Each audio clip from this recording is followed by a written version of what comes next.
बड़ी खबर पंचकुला से। पंचकुला पुलिस को मिली बड़ी सफलता। पंचकुला पुलिस की साइबर थाना ने साइबर ठगी के बड़े केस का किया खुलासा। 9 करोड़ 68 लाख रुपए की साइबर ठगी केस में साइबर पुलिस टीम को मिली बड़ी सफलता। साइबर थाना पुलिस ने मास्टरमाइंड आईटी एक्सपर्ट सहित 2 को किया काबू। पुलिस कमिश्नर शिवास कविराज के नेतृत्व में डीसीपी हिमाद्री कौशिक ने 9 करोड़ 68 लाख की साइबर ठगी में साइबर अपराधियों का खुलासा करते हुए 2 साइबर ठगों को किया गिरफ्तार। डीसीपी पंचकुला हिमाद्री कौशिक ने प्रेस कॉन्फ्रेंस के माध्यम से बताया कि एएसपी मनप्रीत सिंह सूदन के नेतृत्व में साइबर थाना पुलिस एसएचओ ललित कुमार व उनकी टीम ने 9 करोड़ 68 लाख रुपए की साइबर ठगी मामले में 2 आरोपियों को गिरफ्तार करने में सफलता पाई है। आरोपियों की पहचान mastermind Jatin Jindal IT expert वासी पटियाला और मुश्ताक मोहम्मद वासी गनौर पटियाला के रूप में हुई। विस्तृत रिपोर्ट देखने के लिए पत्रकार राजीव ठाकुर की देखें ये रिपोर्ट। कोशिश करी तो इनको समझ में आया धीरे धीरे कि इनके साथ साइबर फ्रॉड हो गया है। इन्होंने जब ये फ्रॉड रिपोर्ट किया national cyber crime reporting portal पे इन्होंने कंप्लेन लॉन्च करी और फिर ये साइबर पुलिस स्टेशन जाके एफआईआर दर्ज करी। तो उसके बाद 1.8 करोड़ मतलब 1.5 करोड़ से ऊपर 1.8 करोड़ फ्रीज अमाउंट हो गया था, क्योंकि इस हेल्पलाइन एसीपी मनप्रीत ने ये अमाउंट कोर्ट से सुपरदारी करवाई है उनकी, और अब ये कोर्ट से रिलीज ऑर्डर भी हो गया है और उनको वापस होंगे। इसके अतिरिक्त हमारी इन्वेस्टिगेशन चलते रही तो इसमें अलग अलग टेक्निकल तरीकों से ट्रैक करके 2 अपराधी गिरफ्तार किए गए। एक मुश्ताक और जो पटियाला का रहने वाला है, और दूसरा है जतिन जिंदल जो भी पटियाला का रहने वाला है। जतिन जिंदल ने जो है वो इसके पीछे मेन जो कहते हैं एक तरह से मास्टरमाइंड का काम किया है। उसने 4 लोगों को सैलरी पे रखा था साइबर फ्रॉड के लिए, और वो इन लोगों से फेक बैंक अकाउंट, मतलब जो लोग होते हैं उनके बैंक अकाउंट तो अपने ठीक आईडी पे लेते हैं पर फिर वो अकाउंट इनको हैंड ओवर कर देते हैं। तो ये अकाउंट हैंड ओवर किए गए और इन बैंक अकाउंट में ही ये पैसा भेजा गया। और अभी तक हम इसमें आगे भी चल रहे हैं कि और कितने लोग इन्वॉल्व हो सकते हैं। ये जतिन कमीशन बेसिस पे काम करता था, जितना फ्रॉड अमाउंट होता था उसमें से इसको कमीशन मिलती थी और यही वो कमीशन से आगे सैलरी भी देता था लोगों को। अभी तक जो सामने आया है कि फाइनली ये पैसे इंडिया के बाहर जो कुछ हमारे अक्यूज्ड हैं उनके पास भेजे जा रहे हैं। तो हमारा फोकस है इसमें आगे भी जितने लोग अरेस्ट हो सकते हैं वो भी किए जाएं, और जो हमारे विक्टिम हैं उनके ज्यादा से ज्यादा पैसे भी वापस किए जाएं। विक्टिम का कुछ देंगे जानकारी कि विक्टिम कौन था, कहाँ था? विक्टिम सेक्टर 7 के रेजिडेंट हैं, और इसके अलावा मतलब उनकी प्राइवेसी कंसर्न्स की वजह से हम ज़्यादा डिटेल्स नहीं देना चाहेंगे, पर उनके साथ भी हम कॉन्स्टेंटली टच में हैं कि उनके जो पैसे हैं वो नहीं तो विक्टिम को मुश्किल होती है कोर्ट से रिलीज कराने के लिए। तो इसमें भी पुलिस ने उनका पूरा साथ दिया और उनके साथ जाके ही ये पैसे रिलीज के ऑर्डर करवाए हैं ना रहे जो फीस अपनी। इनमें से एक आरोपी तो पीएससी आईटी था, तो उसको कंप्यूटर का ज्ञान था और इसी कारण वो उसको कंप्यूटर का भी ज्ञान था और इसी को उसने इस्तेमाल करके इस जतिन जिंदल जो पटियाला का है, जो मुश्ताक है उसको उसने सैलरी पे रखा था, और ये जो छोटे मतलब जैसे अकाउंट प्रोवाइड कराने के काम होते हैं इस तरह के काम कराना। पर हाँ, दोनों ही भागीदार थे इसमें, उनको पता था वो क्या काम कर रहे हैं, ये साइबर फ्रॉड कर रहे हैं और ये अपना एक तरह से इसको बिजनेस की तरह ही चला रहे थे। और इनके पूरे एक्सपेंशन के भी प्रोग्राम था कि हम और इसको बढ़ा के अपना एक ऑफिस भी खोल लेंगे और किस तरह से लोगों से ठगी करी जाएगी। तो जैसे आपने बताया कि ये बाहर भी भेज रहे हैं पैसा, तो ये कब से चल रहा है? जी अभी देखिए, पहले आपका बता देती हूँ कि अभी तो 2 लोग सामने आए हैं। इसके अलावा जितने भी लोगों को यहाँ से बैंक अकाउंट प्रोवाइड किया गया है उस पर भी हम जाएंगे कि ये भी हो सकता है और हमें फर्जी बैंक अकाउंट मिल जाए, और हम लोग इन बैंक अकाउंट से और इन फोन नंबर से अगर बाहर की पुलिस इनको ढूंढ रही हो तो ये लिंक करेंगे, और इसमें 2 के अलावा जितने भी लोग होंगे उन तक पहुंचेंगे। इसकी डिटेल्स अंडर इन्वेस्टिगेशन है तो हम शेयर करेंगे तो शायद कॉम्प्रोमाइज हो जाए, पर हाँ इसमें आगे जितने भी लोग होंगे उन तक पहुंचेंगे।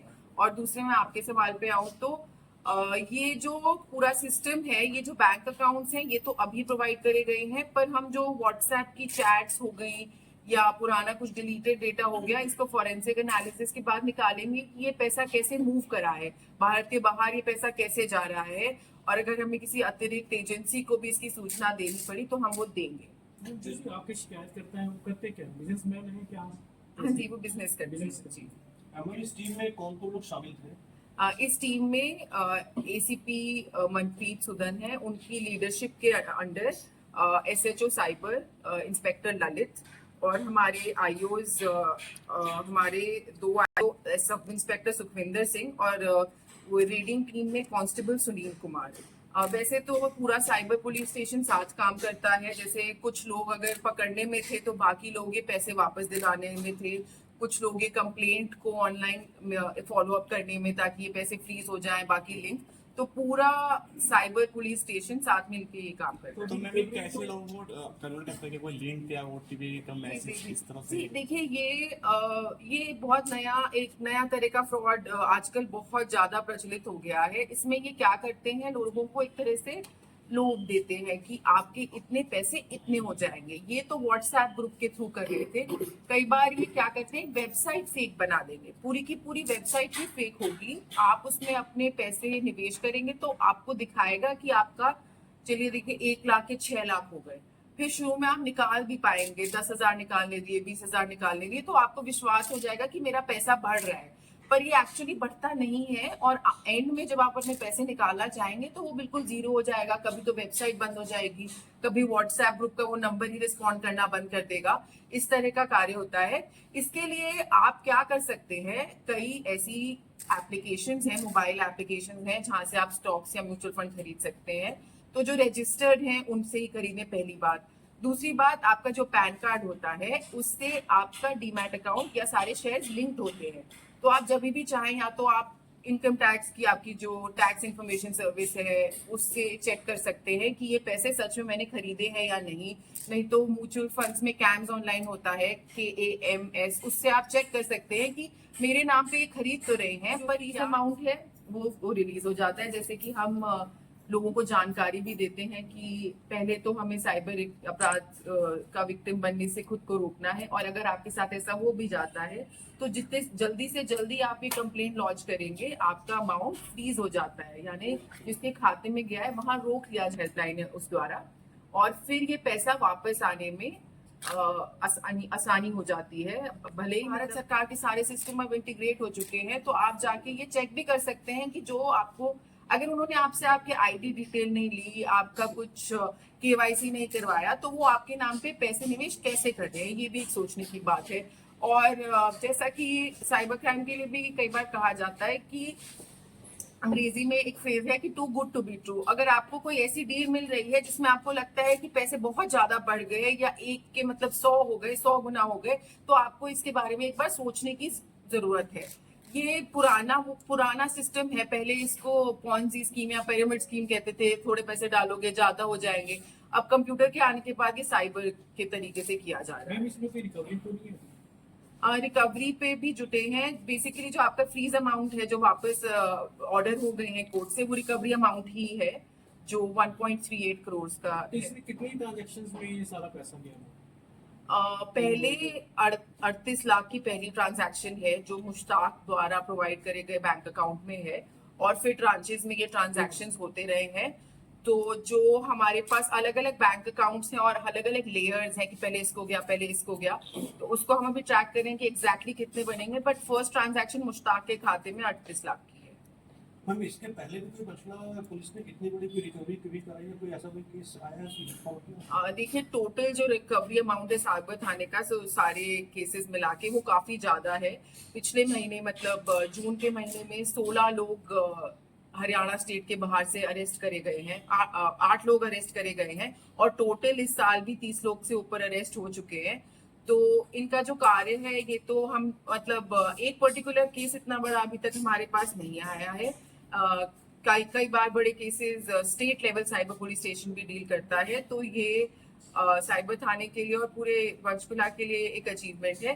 पर अगर वैसे आप देखेंगे कंबाइंड, तो इतनी रिकवरी की जा चुकी है, काफी लोग अरेस्ट हो चुके हैं, और एक चीज जो हम नहीं नाप पाते हैं वो है प्रिवेंशन। जैसे इनको अरेस्ट करके हमने आगे कई लोगों के साथ ये ठगी होने से बचाई है।